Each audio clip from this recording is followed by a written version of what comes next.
জানতে চেয়েছি, হেল্প করেছেন। আমাদের একজন বন্ধু ছিলেন, আপনারা জানেন, বিশিষ্ট অর্থনীতিবিদ জিয়া হাসান। উনি জার্মানিতে সেটেল। তো উনি স্ব-উদ্যোগে, বিনা বেতনে, বিনা পারিশ্রমিকে এখানে কনসালটেন্ট হিসাবে কাজ করেছেন কিছুদিন, করে আমাদের বিভিন্ন নীতি এবং সিদ্ধান্ত গ্রহণে সহায়তা করেছেন। আমরা ওনার প্রতি কৃতজ্ঞ। দুর্ভাগ্যক্রমে উনি কালকেই জার্মানিতে চলে গেছেন, ওনাকে আমরা সামনে রাখতে পারলাম না। তো আমি আপনাদের প্রথমে আমরা কি কি পদক্ষেপ নিয়েছি সেগুলো একটু জানাই। তারপরে যদি আপনাদের কোয়েশ্চেন থাকে অবশ্যই এই মন্ত্রণালয় সম্পর্কিত, অন্য কোনো মন্ত্রণালয়ের উত্তর ওইখানে যাই দেবো, এখানে না, সেটা আপনারা করতে পারবেন। আমাদের সচিব মহোদয় আছেন, ডিজিরা আছেন, যদি সম্ভব, যদি আমার পক্ষে কোনো কিছু উত্তর দেওয়ার অসম্পূর্ণ থাকে ওনারা কন্ট্রিবিউট করবেন, অসুবিধা নেই। আমরা এটা আধা ঘন্টার মধ্যে শেষ করব। হ্যাঁ, প্রথম হচ্ছে কি, আমরা এখানে আসার পর প্রবাসী যারা আমাদের রেমিটেন্স আর্নার যারা আছে, যাদের আমরা রেমিটেন্স যোদ্ধা বলি, যাদের উপর বাংলাদেশের অর্থনীতি দাঁড়িয়ে আছে, তাদের প্রতি আমরা আমাদের দায়িত্ব পালন করতে পারি নাই।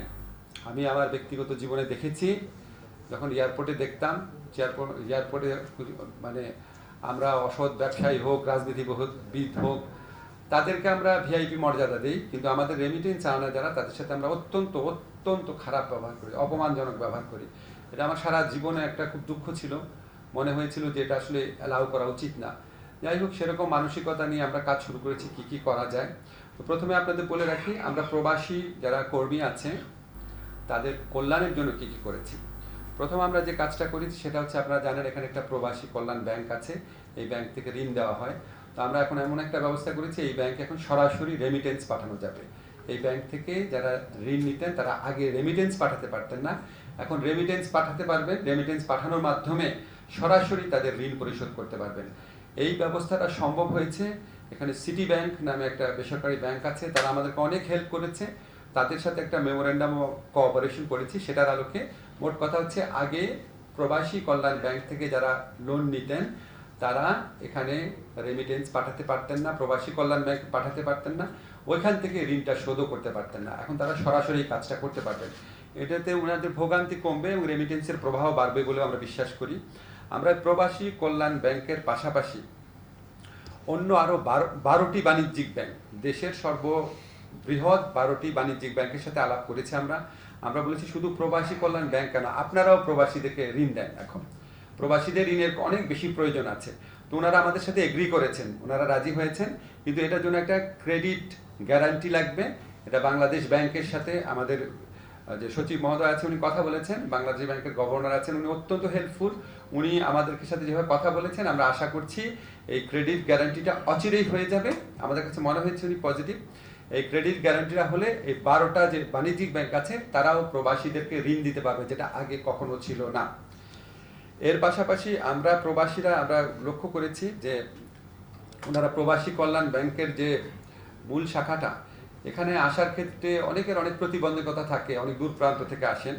এই জন্য আমরা যে সমস্ত এলাকায় আপনার সোনালী ব্যাংক এবং অগ্রণী ব্যাংক রয়েছে, ওই সমস্ত জায়গাতে প্রবাসী কল্যাণ ব্যাংকের বুথ স্থাপনের জন্য, অর্থাৎ আরও কোনো টাকা খরচ না করে বা ম্যান পাওয়ার খরচ না করে, আমরা অগ্রণী ব্যাংক এবং সোনালী ব্যাংক ওনাদেরকে প্রস্তাব দিয়েছি যে ওনাদের কিছু কিছু রিমোট জায়গা থেকে যেসব প্রবাসীরা আসেন এবং প্রবাসী অধ্যুষিত এলাকা থেকে যারা আসেন, সেখানে যেন আমরা প্রবাসী ব্যাংকের বুথ খুলতে পারি।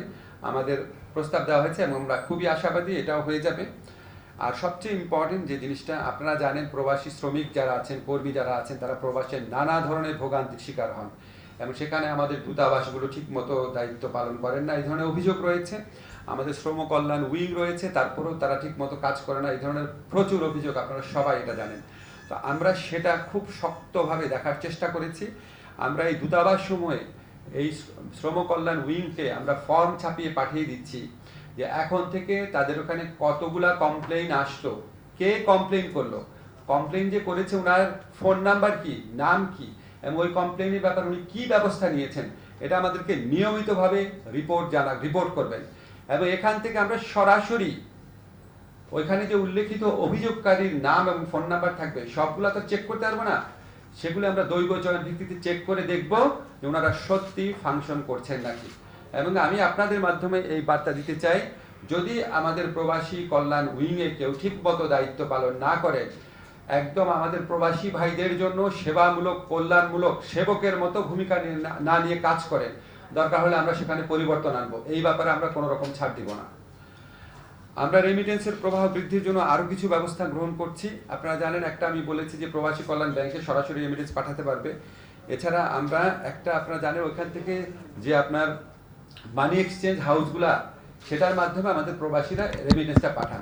তো আমরা এই 12টা ব্যাংকের সাথে আলাপ করেছি যে মানি এক্সচেঞ্জ হাউসগুলোতে রেমিটেন্স পাঠানোর জন্য তারা যে টাকাটা দেয়, ধরেন 1,500 টাকা হোক, 2,000 টাকা হোক, ডিপেন্ড করে কত টাকা পাঠাচ্ছেন ওটার উপর, সেই টাকাটা এই দেশে যেই ব্যাংকে ওনারা পাঠাবেন সেই ব্যাংক ওই টাকাটা পরিশোধ করে দিবে।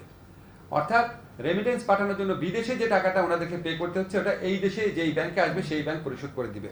তো এইটা পুরাপুরি পালিত হবে নাকি শুধুমাত্র এই ব্যাপারে আমরা কনফার্ম না। আমরা বাংলাদেশ ব্যাংকের ম্যানেজারের সাথে আলাপ করেছি, উনি বলেছেন যথাসাধ্য চেষ্টা করবেন, কিন্তু আমরা আশা করব আমরা ওনাকে একটা পর্যায়ে মানে উনি সব কিছু বিবেচনা করে সিদ্ধান্ত নেবেন, এবং এটা হলে আমরা মনে করি রেমিটেন্স প্রবাহ আরও বৃদ্ধি পাবে। সরাসরি রেমিটেন্স পাঠাতে, হুন্ডির মাধ্যমে না পাঠাতে আমাদের যারা প্রবাসী কর্মীরা আছে ওনারা আরও অনেক বেশি অনুপ্রাণিত বোধ করবে। মোবাইল সামনে আছে, সেই জন্য মোবাইলগুলোর সামনে থাকলে এই অবস্থা হয়। না, মোবাইল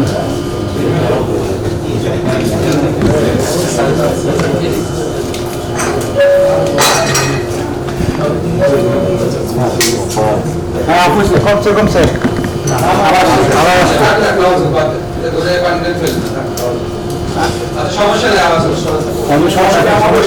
সমস্যা হচ্ছে।